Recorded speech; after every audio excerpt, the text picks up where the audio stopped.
All right. Welcome back. Fade to Black. I am your host, Jimmy Church. Tonight, David Paulides. It's about time, right? I know what you're thinking. Here we go. Yes. He holds 2 degrees from the University of San Francisco. Professional background that includes 20 years in law enforcement and as senior executive positions in the technology sector.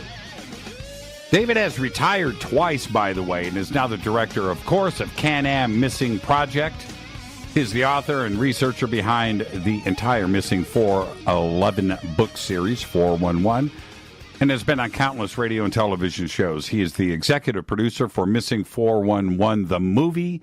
And tonight we're going to discuss his life, career, and 4 cases, maybe 5, maybe 6, maybe 7 cases that he's investigated and written about that may involve possibly the paranormal, maybe the supernatural, or something else altogether.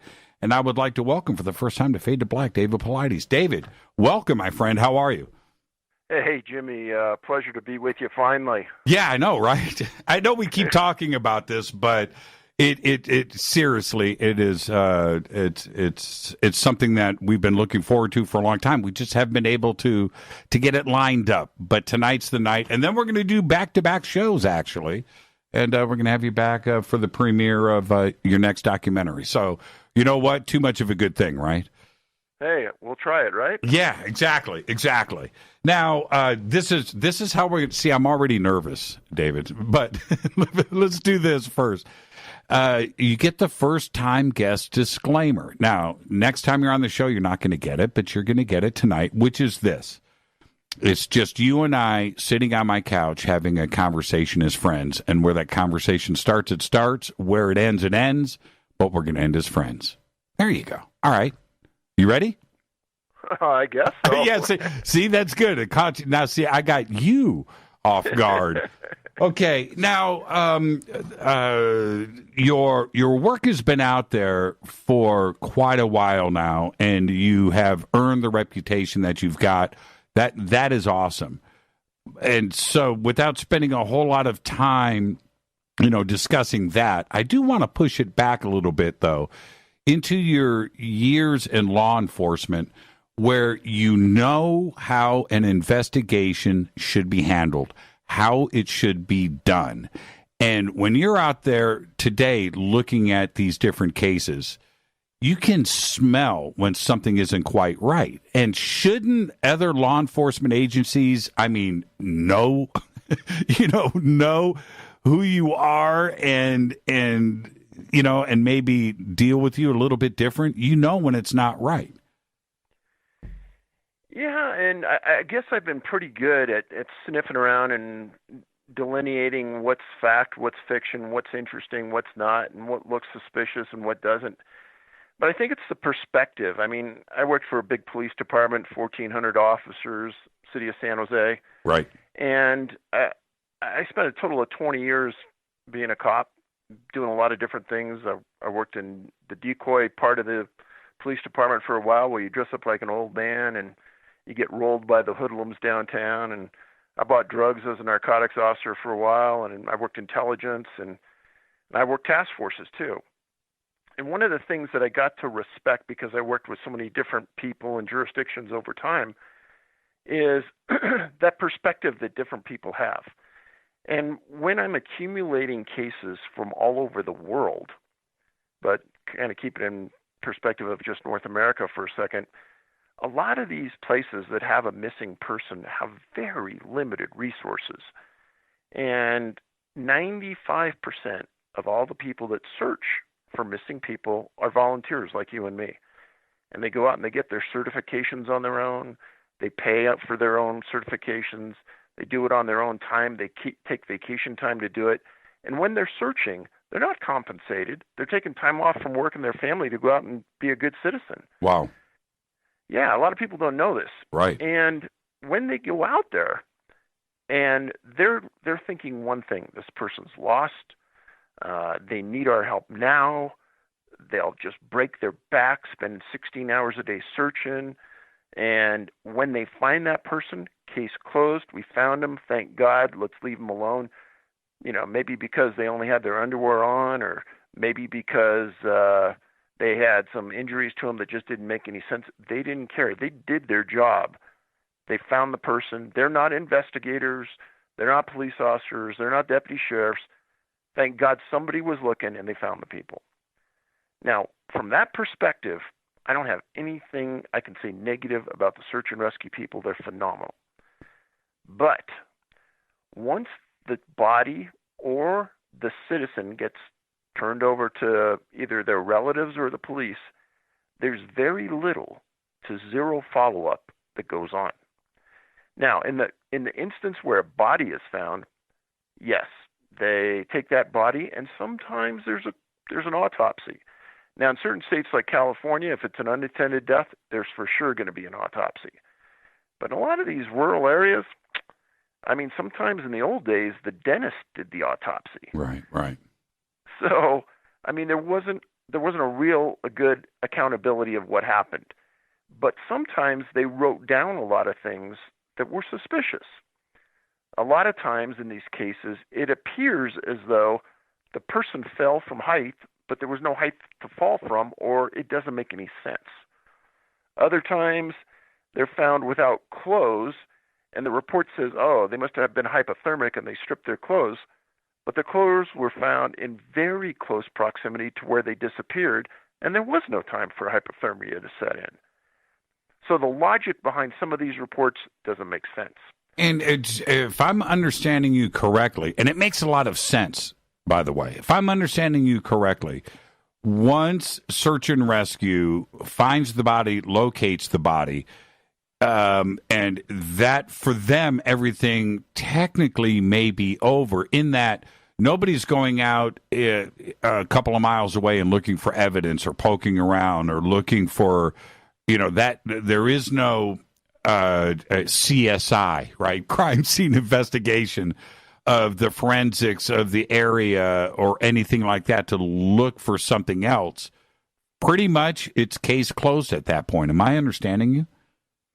About 95% of the time, I'd say that's true. I'll just talk off the cuff for a second. There was a case 15 years ago out of Oregon, and this older dad, 65 years old, was hunting with his sons, and it started snowing real hard. They agreed to meet back at the car. The dad didn't make it back. Massive search, 10-day search. They didn't find anything. Fast forward 10 months.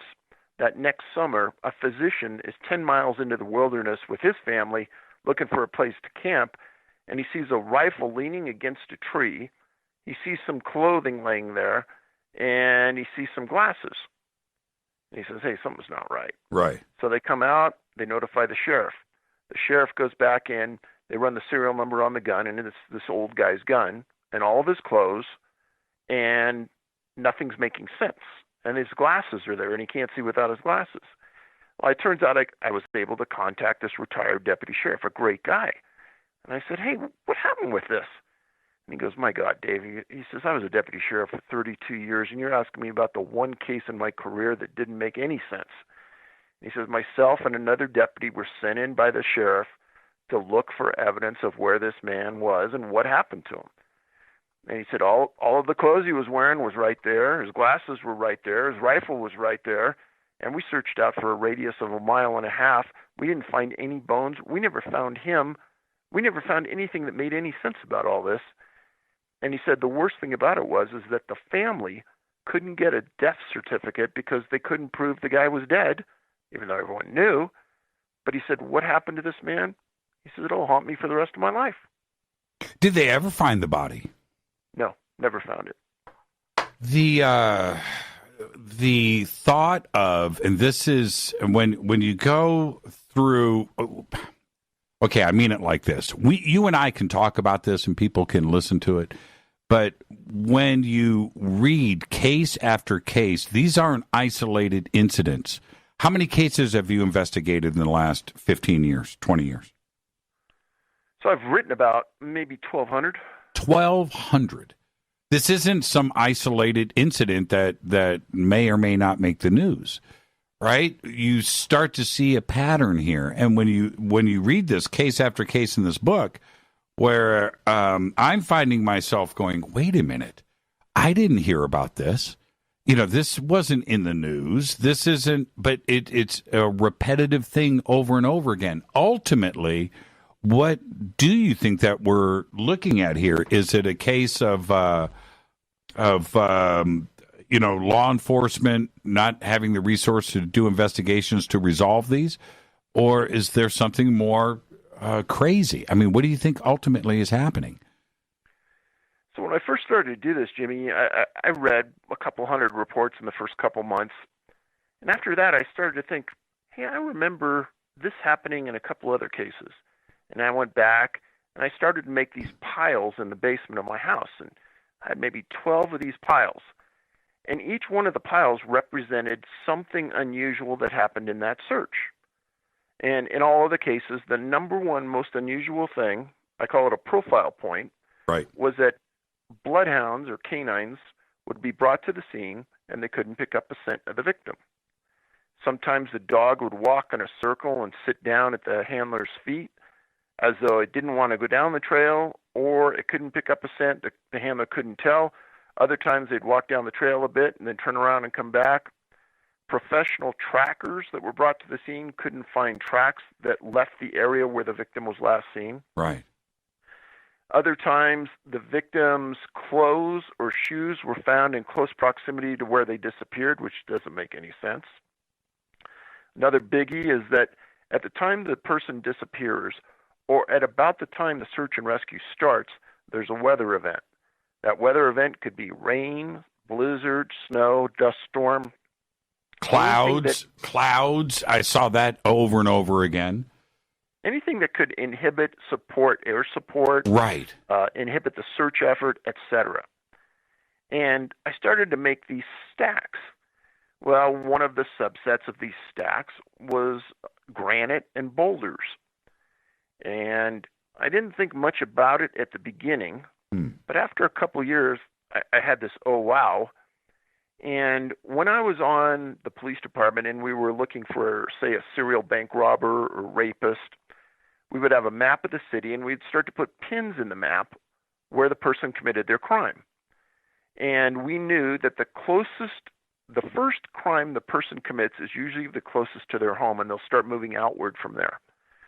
And we'd start to track, and we would use a profiler to tell us where the person would go next. And I thought, well, maybe I ought to start putting pins in a U.S. map. And that was, oh my God, after 4 or 5 years, it starts to really lay itself out. And there are 59 geographical clusters of missing people in North America that fit the profile points we established after looking at thousands of cases. And the number one location in the United States, well, in the world at this point, for missing people fitting our profile points is Yosemite National Park, which also just happens to be the number one place in the world for boulders and granites. And one of the biggest tourist destinations in the United States. And what people would think right away is, oh, these people must be disappearing from the backcountry when they're on these long backpacking excursions. Incorrect. Several of the disappearances have happened right in Yosemite Valley. There is something else here that I found interesting. Somebody just tweeted as I'm thinking this, well, don't walk alone. Lesson is don't walk alone in the woods. Case after case here, you just brought up the point with the father and sons. Case after case here, it's a group of people. I mean, they are not doing this stuff alone. And they still wind up missing sometimes feet from, whether it's a weather disturbance or something else, from their family or friends. And they weren't alone, were they? Well, I call it the point of separation, meaning a group is walking down a trail. And let's say somebody in that group gets ahead of the group and goes around a turn, and they're momentarily out of sight. Or somebody steps behind another person behind a bush. That point of separation, something happens. It never happens in plain view. It always happens when there's this separation for some reason or another.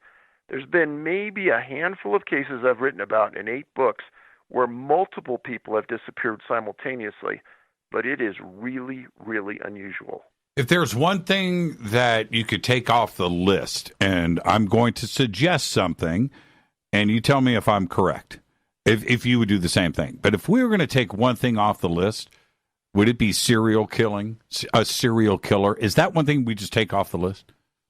Well, in fact, we'll get to that right now.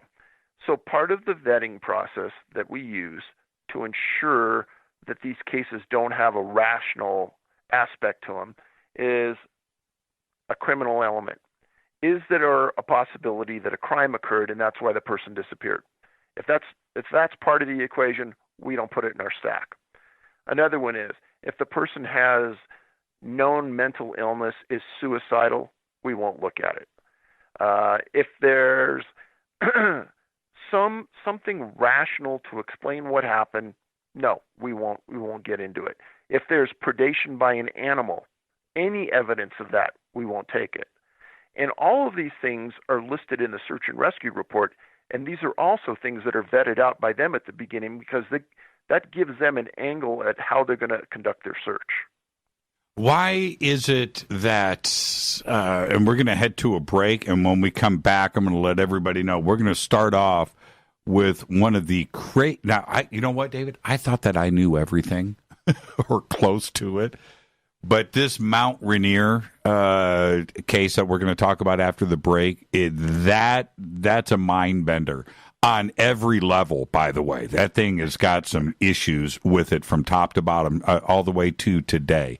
We're going to do that when we come back. But before we get there, the other aspect to this where we are talking about an elimination of the criminal element, why is it that your critics out there, and I know you know this question is coming, why your critics out there will say, you know what, I've looked at the material. There's a reasonable, rational explanation to all of it. There's nothing crazy going on here, nothing to see, move along. How do you respond to that? That's really easy. When I do a presentation at a big conference, I ask people in the audience right near the beginning, how many here are parents? Everyone raises their hand, and I said, okay, if we put your child down on a trail in the middle of nowhere and you walk away, what's your child going to do? And half the people say, maybe walk around 3, 4, or 5 minutes and then lay down and take a nap. Other people say, they're going to run down the trail downhill and just, get tired in 20 minutes and lay down and take a nap. And I put up a graph that shows the number of kids that I've written about, 2 years old, that have been found 9 miles and 2 mountain ranges away where there are no roads. How does that 2-year-old do that in 9 hours? Or another 2-year-old that's found 3,500 feet higher than where they disappeared, up a mountain. But these aren't just 1 or 2 cases. I have a whole table of these on pages. And so if you're rational and if you're logical, you're going to say, that's impossible. But it's reality. And the people that are my naysayers, I can guarantee they've never read the books. And if they have read the books, then they have an agenda that we just don't understand. Because if you're a parent, you'll look at this and go, my kid couldn't even come close to doing that. Is that, do you, that's a great point. Do you actually, no, I'm sure you have. I want to know how many times, do you actually look at somebody and go, okay, stop. Have you read my books? Right? Do you look for that response out of somebody? Because I think that's a great question to ask somebody. There's, honestly, when I go to the conferences, it just seems like everybody knows the material really, really well. I don't get hardly anybody when I'm face-to-face with them that challenges me. Because, if you know your material well, Jimmy, you could take anybody apart very easily. It's going to be very hard for somebody to come back at me at this point and say, oh, this all makes sense. Because I made a presentation in front of the largest search and rescue organization in the world. It's called NASAR. And I laid all of this out. 1.5-hour presentation. And at the very end, everyone's clapping. 2 guys in the back of the room, giant guys, stand up. And they go, Mr. Paulides, we're Alaska State Troopers. And we are in charge of all the search and rescue in the state of Alaska. And we've come to probably 10 of these conferences, and you're the first person that's ever stood up here and said something that nobody here wants to talk about. We all know that we're normally searching in a 2-mile radius for a small child. But you just presented to us how many times we've got to start thinking outside the box, that these kids are somehow getting outside of that zone and not by their own force. And you're just saying something that we all need to hear, and thank you for saying it. So, do you think you're affecting change? Awareness for sure. Change, I don't know. There's groups that are so slow to change, law enforcement, search and rescue. There's a lot of things that are written about me out there that are 1,000% not true. Like they said, oh, Paulides thinks it's this, or Paulides thinks it's that. And that immediately turns off that part of the world.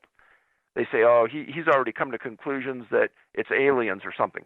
Right. I've never said anything like that. I've never even come to close to a hypothesis or naming suspects in any of my books. I relate just facts. I remember this is quite a while ago, but I remember hearing somebody say your name had come up, and somebody said, he thinks it's Bigfoot. And I kind of stepped back and went, well, I think he's done Bigfoot investigations, but I don't think David has ever come to a conclusion. How many times have I asked you that? Right? Quite a few, yeah. Yeah. And, that you were the Bigfoot guy, that you've been blaming the 411 books are about Bigfoot, and that it couldn't be further from the truth. And again, Jimmy, you can't control what other people say, but, I mean, there's a couple of times on Facebook somebody will say something totally irrational, and the thousands of people that have read my books that are on my Facebook page just annihilate the person with facts, not opinions, facts. And really, if you stand by the facts, it's hard for anybody to hurt you. What do you do with something? We've got about 2 minutes. Speaking of aliens, because you just mentioned that, what do you do with a case like, say, Dyatlov Pass, right, over in Russia, a famous case, where there was with everything that happened, and it's still not resolved to this day, with everything that happened, which was bad, where the town said, hey, there were lights in the sky. We saw things happen above their campsite as this was going down. What do you do when there's something like that mentioned in one of these tragic cases? Luckily for me, it doesn't fit our profile points, and I haven't written about it. That's a good political answer. Okay, do you have a separate pile? Do you have a separate pile? Okay, oh, strange. Jimmy, we all have a lot of piles. Okay. Yeah, right. So you've got a lights in the sky pile? No, I actually don't have one of those, but I do have some that have some strange characteristics with it, like a physicist that in Arizona, that case. And that's pretty interesting case, and I hope that we can get to that tonight. I am going to say, I just brought up the Mount Rainier case, and the fascinating thing for me, as I started to read about it, we'll get into it in depth when we come back, but it was the dates.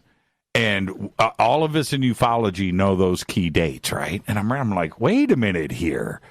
Where is this going? And we'll talk about that when we come back. And I think there may be an alien ET connection in that Mount Rainier case. What say you, Mr. Paulides? I didn't write it for my health. I know. It's pretty crazy. Let's do it when we come back. Our guest tonight, David Paulides. Hey, David, where can everybody, how many books have you written so far in the 411 series? 8 books. Where can everybody go and get them? Do not go to Amazon. You'll pay $55 to $60 for them. We don't sell them there. Go to our website, Can-Am, like Canadian American, canammissing.com. And we also put up right before the show, I'll retweet it during the break, so we'll read David's new trailer for the documentary that we'll be presenting to everybody next month. That is up there, too. This is Fade to Black. I'm your host, Jimmy Church. More with David when we come back after this short break. Stay with us. You can follow me on Twitter at JChurchRadio. You can also follow David. He is tweeting tonight, by the way. You can follow him at Can-Am, and we've got the links right there at jimmychurchradio.com. We'll be right back after this short break. Stay with us.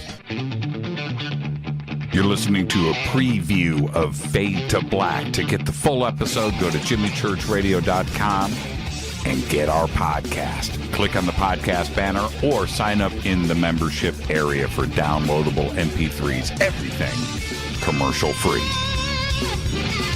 All right, welcome back. Fade to Black. I'm your host, Jimmy Church. I was just listening to the commercials during the break here in the bunker. And, yeah, I was in the ER on Sunday. And I just want to say this. I want to thank Ronnie McMullen and Life Change Tea, because that's what got me back to earth right there. Life Change Tea, drinking colostrum, GI Joy, and everything else. I went on a massive dosage, and I feel great. Life Change Tea. Now, David, somebody... This is like the best question of the night right here. Is it 411 or 411? Let's solve this right now, because I've heard both from hosts over the years with David as a guest. I'm in the 411 camp, and that is a tweet from Cortana. So what is it? I think it depends on your age, Jimmy. If you're old like us, then when your mom said, hey, get on the phone, call information, and give me the phone number for the local McDonald's, well, she'd say call 411. That's right. And if you're a newbie, maybe 411. In reality, it doesn't matter, whatever you're comfortable with. Yeah, you know what? I'm kind of both, because you're right. It's always been 911 or 411. Of course, right? Of course. And then 911. And then so you've got that, you know, in your frontal lobes. So yeah, that's okay. I'm going 411, and I've said both tonight. So let's give a credit to our generation. Let's go to this Mount Rainier case, and I'm going to let you. I'm going to set it up, and I'm going to let you run with it. But as I started to read about this case, first off, it's military. Second, it's in the air. But the third thing was the date, and it's 1946. And the second that I saw that, I was in. And it's pretty interesting. But for me, the beginning of the case is important, of course. But it's what we're going to be discussing at the end of the case, which I find that just absolutely fascinating. So what happened? So first of all, Mount Rainier National Park is in the state of Washington. Last year they had 1.5 million visitors, and I doubt that there's a handful of people that visited that park that know what I'm going to tell you. But Mount Rainier is the highest mountain in the Cascade Range at 14,410 feet, and it's ranked in the top 16 of the most dangerous mountains in the world, with 26 glaciers on it. Now we're going to go back December 10th, 1946, 6 United States Marine Curtiss Commando R-5C transports were sitting on the tarmac at El Toro Marine Base in Southern California. And they were loaded with 200 soldiers to be flown to the Sandpoint Naval Air Station in Seattle. It was about a 6.5-hour flight, and these planes at the time could fly up to about 24,500 feet. And the cargo area was not pressurized, so they usually tried to stay a little bit lower. So you could breathe. Yeah, no oxygen. Right. Right. And the flight plan called them to fly at about 9,000 feet. Well, the six planes left in a staggered procession at about 10:36 in the morning. Now, how did I get this information? When I started to put these pieces together, and I filed the Freedom of Information Act request against the Navy and the Marines, and I got a whole crap load of information. So that's where I got most of this. But one of the R-5Cs was piloted by Major Robert Riley. And at 4:13 p.m., he contacted Toledo, Ohio Air Traffic Control, reporting that he was getting ice on his wings. And he asked for permission to go higher to get out of the wet and get out of the clouds. He estimated he was 30 miles south of his destination, which was the Naval Air Station. He was told to contact air traffic control once he reached his new altitude, and he would get approval to go up. Well, he never got a hold of air traffic control, everyone assumed he flew up higher and got out of the bad weather. Now, during this time, 5 of the R-5Cs had already landed in Seattle. Now, notes in the Freedom of Information Act file stated that the Everett, Washington Air Traffic Control should have been able to hear this plane, and they never did. And there was enough fuel for this thing to fly for 10 hours. They were about 6.5 hours into it. Well, Riley's R-5C never arrived at the Naval Air Station. On December 11th, the entire Pacific Northwest went into high alert as the search for this R-5C was going on. The issue for the search was the weather was horrific. Blizzard, snow, rain, depending on the altitude. It was just bad. Well, rangers at Mount Rainier reported hearing a plane pass their location at 4:15 p.m. on the day in question. They never heard a crash, no impact, nothing unusual. Now, for 5 days after the disappearance, the snow just pounded this region of Washington. And headlines at the time stated that the storms prevented a search for the plane by air. But you got to remember, 32 soldiers were on this plane. Now, this search went on for months. Now, a tattered fragment of a Marine's uniform, a weathered piece of a serviceman's health record, and some tiny bits of wreckage indicated to the service that a plane had hit a mountain. A lone hiker on Rainier had recovered some strange things on the snow, and that was located above 10,000 feet. Now, the reports at the time stated that the plane exploded and scattered these remains everywhere. Now, I want to stop you there for a second because I find that interesting where the Rangers reported the sound of a plane at 4:15, but no crash, no explosion. Now we have an explosion, or at least that's what they are saying. But the Rangers didn't say that they heard an explosion. That is 100% correct. Now, here's where it gets really confusing. So the Marines are flying the plane, there's Marines on the plane, and the Navy is making all these statements. That's right. Now, a lot of people don't know this, but the Marines are actually under the Department of the Navy. But still, it was really weird when I'm reading all this that there isn't a Marine general, colonel, nobody that wants to make any statements on the part of the Marines. It's all Navy. So the NPS said very little about this incident at the beginning. Now, on August 24th, 1947, Rangers stated that 10 bodies were located on the Tahoma Glacier. 21 bodies were located by 2 NPS Rangers later, and a rep from the Navy said this was true as he went up on the mountain with the Rangers. They said that they didn't know if they could remove the bodies, and they never gave an explanation. Right. How can they say that? And this is, I need to address a couple of direct points. Are you there? I'm here. Okay. Wow, that was a weird click. Did you hear that? Yeah. Okay. All right. Let's move on. That was kind of trippy. Is this? We're not talking about Antarctica or Greenland. This is Mount Rainier outside of Seattle, inside of the United States. What is the difficulty in a proper search and rescue? One, the day of, the day after, not months later. And then the retrieval of how difficult can it be? It's not like we don't have resources. It's outside of Seattle. When you started to read this, the facts of the case, David, what went through your mind on that? It doesn't make any sense. Oh, you're 100% right. It doesn't make sense to me when you have the resources of every armed forces group and their motto, never leave anyone behind. Mm-hmm.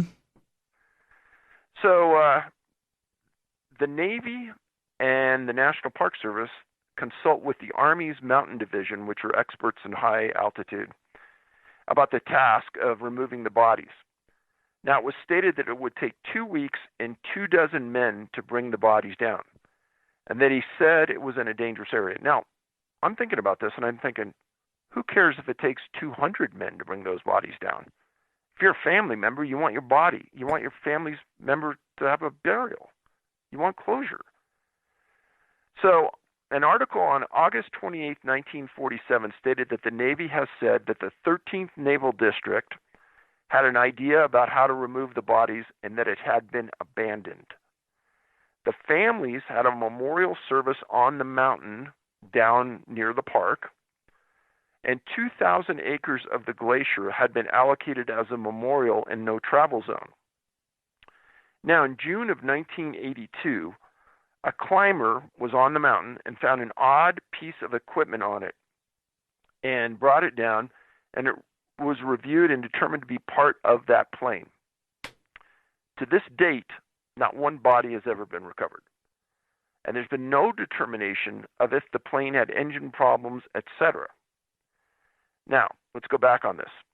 The R5C disappeared near Rainier on 12/10 of 46, December 10th. Now, fast forward about 6.5, 7 months to June 29th, 1947. Very close in time and location, what I'm going to tell you.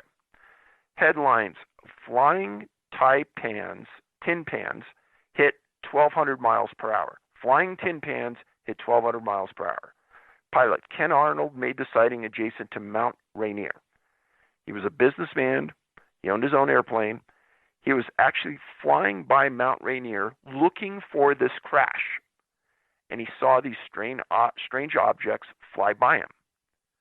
Now, what's really weird about all of this is this last summer, I happened to be in Ohio, and Bruce Maccabee, a physicist, an optical physicist, is a good friend, and our film crew was there doing some filming, and I sat down and I talked to Bruce about this exact case, and Bruce came out with a book about it, and it's a great book, and it's called 3 Minutes in June, the UFO sighting that changed the world.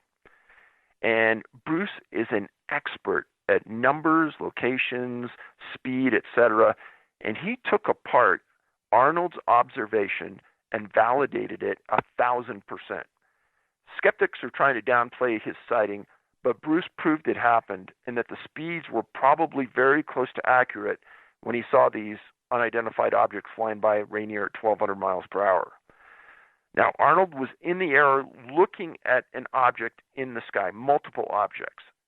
And this really started the modern world of UFO sightings. And in the book, I state, well, do you believe in coincidences? Because it's a mighty big coincidence in my mind that this entire group of soldiers is never found. Allegedly, this thing piles into a mountain, and 6 months later, the biggest UFO sighting in the world at that point happens right next to Rainier. You mentioned something there that we need to go back and listen to again. 2,000-acre memorial at the crash site, which is now a no-travel zone. 2,000 acres, memorial, no-travel zone. That smells of cover-up to me, and I don't go down the conspiracy road immediately, but this is direct. This is a 2,000-acre memorial. No bodies recovered, and it's a no-travel zone, so nobody can even go up there and check it out now, right? So that was written in 1947 by, I think, a commander in the Navy that had worked with the Park Service to get this established. And I looked at umpteen dozen maps of Rainier. I couldn't find any no travel zone. I couldn't find any restricted area on Rainier. So if it exists, like I said, Jimmy, I doubt anybody going to Rainier knows that they're looking at a mountain that entombs dozens of military men. What do you think the connection is ultimately? I mean, the timing and Mount Rainier and Kenneth Arnold and, of course, this incident here. What do you think? Is there a connection? It certainly suggests one. What do you think it is? Well, I mean, logically, I'm a man of facts. Facts are that it's a very strange coincidence, coupled with the fact they didn't recover one body off of Rainier. And when you look at the photo, which I have, and I thank John Greenwald of the Black Vault for getting this document, there's a photo of this R5C that looks pretty mangled, but it definitely is not destroyed totally. And it shows searchers around it. And my comment to John was, this doesn't look like everyone was annihilated or exploded in that mountain. So I have no idea what's going on, but it doesn't make any sense to me. When we have one of the most popular mottos and sayings in the military, which is "No man left behind," right? We understand that and we respect that. How is it possible to allow that to happen inside of the United States? See, I wonder, I don't think it could happen today just because communications is so quick and so thorough, and maybe in 1947 it didn't reach the worldwide notoriety that it would reach today. And I'm sure you could get a bunch of special services people that would hike those bodies out right now today if they knew. So it doesn't make any sense. Well, and why not recover them today? I mean, that's the other thing. It seems like it would, with helicopters and the technology that we have, and night vision and FLIR, and imaging of the ground, that would be able to locate the exact crash site and go and give these guys the memorial that they deserve for their family. Well, when I wrote about this, I was surprised that no show out there that's one of these search and rescue or, fringe shows has ever talked about this incident. No, I don't get it. I don't get it. I was fascinated with this. I was just fascinated with the case. And it's the timing of it being 1946. That is one issue. And the delay of the search and rescue and no bodies recovered. Okay, it's strange from the word go. But to have a no travel zone spread over 2,000 acres, that just doesn't sit well with me. And you're absolutely right. This is something that I didn't know about this case. I mean, everybody should know about this case. Yeah, I agree. Now, let's okay. This wasn't on your list.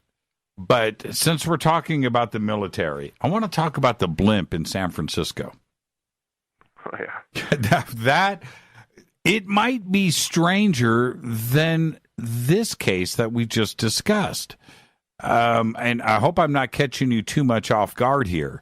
But here we have, again, 2 missing servicemen that disappeared out of a blimp in San Francisco.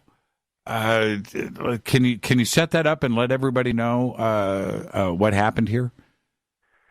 So ironically, the blimps that protected the California coast normally went out of Treasure Island, which is right off of San Francisco.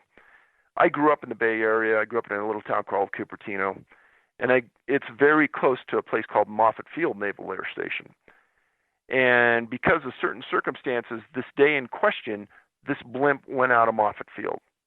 And there were supposed to be 3 people on the flight. One guy at the last minute didn't make it, but 2 people went. And the blimp takes off and it patrols up and down the coast, very slow, very methodical.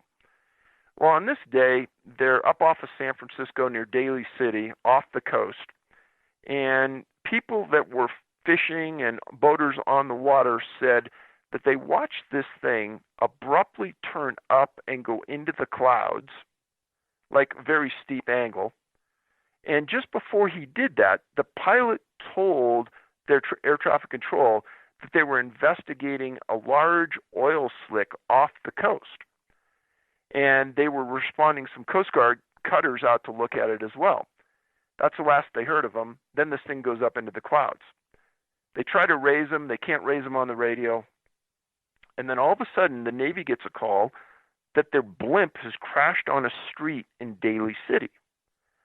And this is really weird because the blimps also carried explosives that they could drop if they saw like a German submarine, let's say, or something like that. And so they were concerned. And they get there and the blimp is in one piece. The door's open. People watched it hit, got right there, and saw the door open before it crashed. And nobody was inside. And it is one of the greatest mysteries of our Air Force and naval history because they could never, ever understand, number one, what caused that blimp to take an abrupt turn and go up into the clouds. There's no reason the door ever should have been open. And for them to have this kind of slow, controlled crash, because blimps don't really, plow into a building and destroy everything. It's very slow and methodical. They said these guys were lifetime pilots, knew the blimp like the inside of your house. No engine problems were with the blimp. There was no aeronautical issue. And all of a sudden, these guys were just gone. And so they searched for him off the coast for 3 weeks, never found either man. No man has ever surfaced. Now, there was the report initially that they actually landed at another base and were safe and sound. Yeah, there were multiple blimps flying simultaneously. They all took off at once, and they all came back, and then the new ones went out. And another one of the 4 that flew that coast landed at another location. That was an understandable mistake, but still, I didn't quite understand how they can get that mixed up. Radio transmissions, you kind of know who's who. Yeah, and when you read through the facts of the case as I did in the book, I am picturing law enforcement and civilians, approaching the blimp and going up, thinking that they're going to rescue somebody, right? That there's somebody on board, and they go up and there's nobody flying this thing. Now we've got a genuine mystery on our hands. Where are the bodies? Bodies just don't, well, technically disappear. Oh, yeah. Right? I mean, Now that's pretty fascinating, but they've never been found to this day. Nope. What do you think? Okay, if we're thinking logically here, this is what I was doing earlier. Is that? Do you think that they just jumped? Do you think that they wanted to disappear? And you know what I mean with that? This was intentional. Did they get in a fight? Did they just jump out and fall into the ocean and were eaten by sharks? Or is there something else going on? I don't know.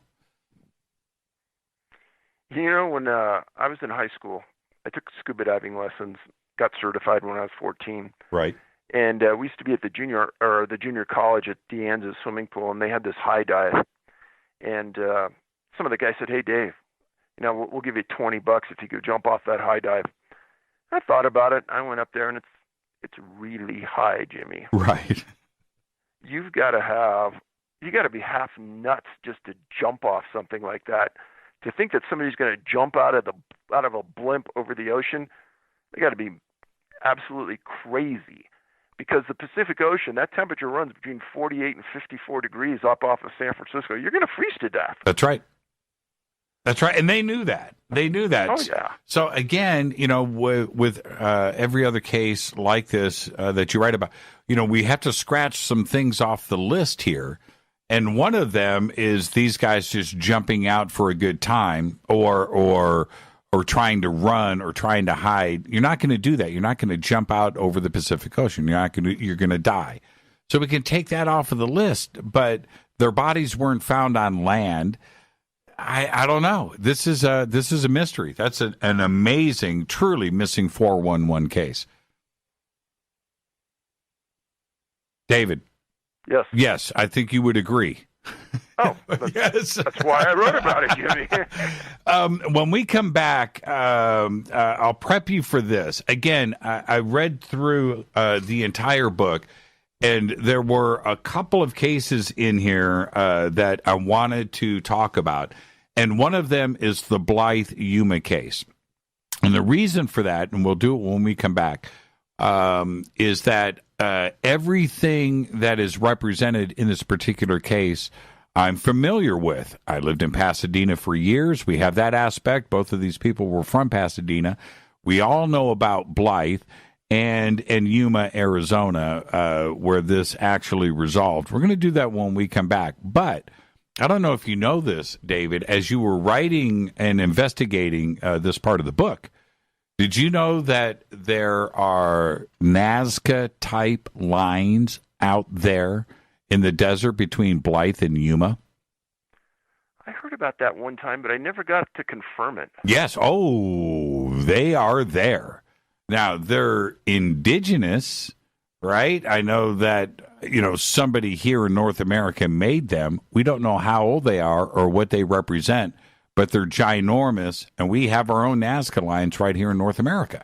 And I'm reading about this case and where that plane ended up, and it's right there. We'll discuss all of that. I know the audience just leaned forward going, what did Jimmy just say? We'll talk about all of that when we come back. Our guest tonight, David Paulides. I'm your host, Jimmy Church. This is Fade to Black. You can follow David on Twitter at Can-Am Missing. We'll be right back. Stay with us. You have just listened to a full hour free preview of Fade to Black. To get the full show, all archives, just go to our podcast section at jimmychurchradio.com. You can also sign up to be a Fadernaut in our membership area, where we have downloadable MP3s. Go to jimmychurchradio.com. Go Beckley Teppy.